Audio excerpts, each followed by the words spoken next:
Townhall 18 is the next Clash Clans update, and today I'm going to be showing you everything that's coming, including a new Guardians feature replacing the Townhall weapon, all the new levels, the new Meteor Golem troop, well, I guess that's not really new, but you know what I mean, the next merge defense, and more. Right off the bat, let's take a look at the two new Guardians and explain what they are and how they work. Guardians are the replacement for Townhall weapons. When you upgrade to Townhall 18, you won't have the Infernal Artillery anymore, but two Guardians that you can immediately choose from, the Longshot and Smasher. These are kind of like heroes that are attached to your Townhall. Their purpose is to defend your village, so when troops walk into their range, they'll hop off the Townhall and get busy. With that said, you cannot take them into a battle. They're only for your Townhall, and because they are replacing the weapon, this means that Townhall 18 is no longer considered a defense for targeting purposes. Alright, let's take a look at the Smasher first, which is a melee guardian who targets air and ground, dealing splash damage with its mace. He's almost as fast as a hog, so he's a pretty speedy boy. Well, more specifically, the same speed as the Apprentice Ward. The Smasher has a medium tile range, so it will only start defending the village when troops are in that range, and it hits hard. It can one-shot things like balloons, bowlers, and witches, and only a couple hits for a lot of others. If unchecked, it will absolutely destroy an army. However, the Smasher has its weaknesses. In my testing of a bunch of spam attacks, because what else would I be doing? I have found that the Smasher can easily be overwhelmed, especially when troops are being supported or healed. He'll show up, get in the troop's face, and die in like 5 seconds. So I don't see the Smasher being that big of a problem depending on your army, but that's not it for the Smasher because it also has two unique abilities. The first is where it drops a Rage onto the battlefield when defeated. This works similar to a Rage spell tower, except it drops it anywhere the Smasher is currently at. And then the second ability is when the Townhall is destroyed, he becomes enraged, dealing 60% more DPS at max level, and it's at this point where the Smasher becomes very dangerous to your troops, especially if they aren't being healed or supported. The other option is the Longshot, which is basically the opposite of the Smasher being pretty slow, but also having an insane radius. Yes, it reaches farther than any Townhall weapon, and depending on your layout, it will basically cover your entire base. So even though it's significantly slower, it doesn't really need to move that much. It reaches pretty far. And those bolts it's shooting, they're pretty decent. Think of it as a long-range multi-gear tower, but on steroids and with legs. I mean, it literally deals area splash damage and it stays very far away, so I think it will be trickier to deal with the Longshot compared to the Smasher 100%. However, the biggest weakness to the Longshot is its HP and lower damage output compared to the Smasher, but it sort of makes up for it with its unique ability where it explodes when defeated. This explosion is comparable to the Giga Bomb in stats, give or take. However, it doesn't deal the knockback of the Giga Bomb. It just deals the damage and that's it. Next, let's take a look at the new merge defense, the Super Wizard Tower. Turns out the memes were right. Like all the previous merges, the Super Wizard Tower will require you to merge 2 of your regular Wizard Towers, which have to be maxed in order to do the merge. Once you got done with that, it will cost you 29 million gold and take 13 days to build, and you can build 2 of these, so it will consume 4 of your Wizard Towers. At launch, there will be 2 levels for it, the second costing 30 million and taking 2 weeks to upgrade. Mechanic-wise, the Super Wizard Tower is very similar to the one in the clan capital. It even has the same name and does the exact same thing.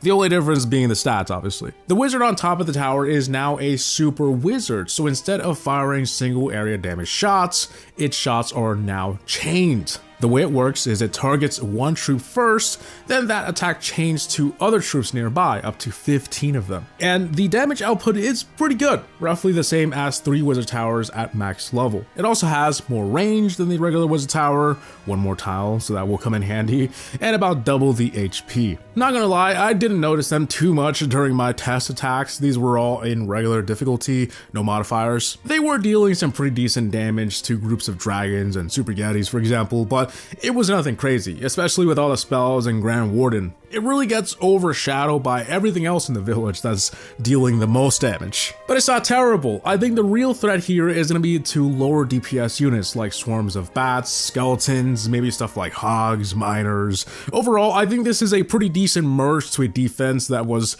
considered background noise at this point. Now let's take a look at the new Meteor Golem that's going to be unlocking at Townhall 17. Now, the Meteor Golem was introduced as a temporary troop in the October update, but in the next update, it will become a permanent troop, and this one is much stronger than the Clash Queen version. Now, I'm sure a lot of you have already played around with the Meteor Golem already, so now's a good time to remind you that the entire video includes chapters in case you want to skip this part. The Meteor Golem is kind of like 2 troops in one, which is why it takes up 40 housing space. It's made up of 2 meteor mites, and at max level they have 19,000 HP and deal 650 damage. That damage is dealt when one of the mites throws the other at a building, and then they'll walk around and hit stuff. At that point, they are 2 separate troops with their own stats. At max level, this is 9,500 HP, and they deal 260 DPS. Once the mite is thrown, they will eventually merge back together and repeat this process of one of the mites getting thrown and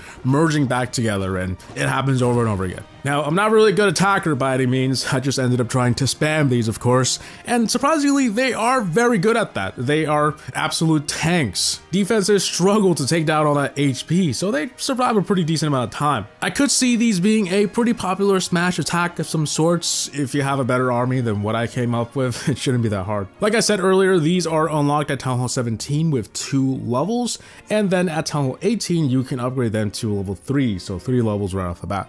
Now let's take a look at the upgrades that will affect your attack capabilities, like the Barracks, Spell Factory, Hero Hall, Laboratory, and Clan Castle. You'll have to come back tomorrow to find out what's unlocking in the Spell Factory, but as for the others, obviously the Barracks unlocks the Meteor Golem at Townhall 17. The Clan Castle upgrade, on the other hand, will allow for an extra spell capacity for a total of 4 now, and the Hero Hall adds 5 levels to each hero, so now the max levels are 105 for the King and Queen, 85 for the Minion Prince, 80 for the Grand Warden, and 55 for the Royal Champion. And although the Pet House will not be getting a new level, the Poison Lizard will be getting 5 more levels at Townhall 17. Finally, a bunch of new troops are getting new levels as well. This includes the Giant, Wallbreaker, Wizard, P.E.K.K.A, Minion, Miner, Bowler, Thrower, Healer, Electro Dragon, Dragon Rider, and the Wall Wrecker.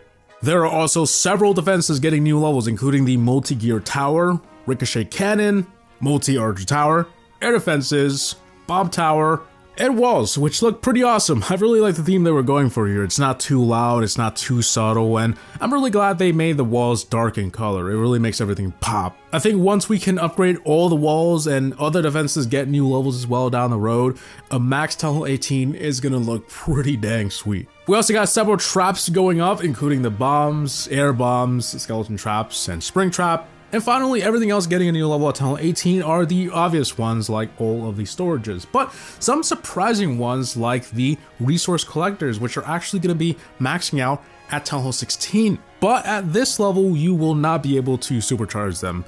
I'm not really sure if this is just a developer build mistake or something, but previously we could at Townhall 16 and now you can't. But now that we're on the topic of supercharges, there are a lot of them that are expiring. So let's talk about all the supercharges we're getting. All collectors are getting them again. Those have 3 levels each, and the defenses all have 2 levels each, which includes the Multi-Gear Tower, Ricochet Cannon, Multi-Archer Tower, Bomb Tower, and Air Defenses. All in all, this is everything getting a new level. There's still a ton missing, but typically we get these in another update, usually within the first half of the new year. I would say definitely some of them in February or March 2026. And lastly, let's take a look at all other changes, which aren't that big, but interesting nonetheless. In terms of gameplay changes, there is going to be an interesting change to the Minion Prince. His HP is getting reduced by 1,000, which sounds like a huge nerf, but that HP is going to be added to all of his equipment. This is being done to nerf the Minion Prince only on the defensive side, so when he's defending a village, this change will effectively put him on par with the Royal Champion on defense. Then there is a price change to the resource potion in the Clan War League shop, going up from 5 medals to 10. This has to be one of the most random price changes ever. Like, I'm not really sure why exactly the resource potion, but I guess because it's the cheapest one. Developers explain that this is part of a bigger long-term approach to the Clan War League shop. They ultimately want participation in Clan War League to be more meaningful to players and incentivize players to use the rewards instead of hoarding them. What does that have to do with the resource potion? Once again, I'm not really sure. It doesn't make any sense to me. And finally, let's take a look at some economy changes. Like with every other Town Hall release, there will be price cuts for the previous Town Halls, but this time it's more for Town Hall 17 than anything else. Town Hall 16 will see some time and price cuts for the Revive spell and the Thrower, but according to the sheet that I have here, that is it. Townhall 17, on the other hand, will basically have all of its upgrades reduced slightly, which is always nice to see. But hey, remember to subscribe to see what new spell we're getting and everything else with the Townhall 18 update. You'll definitely want to come back for that. But in the meantime, YouTube thinks you'll like this next video, so why don't you check it out. As always, see you guys in the next one. Peace!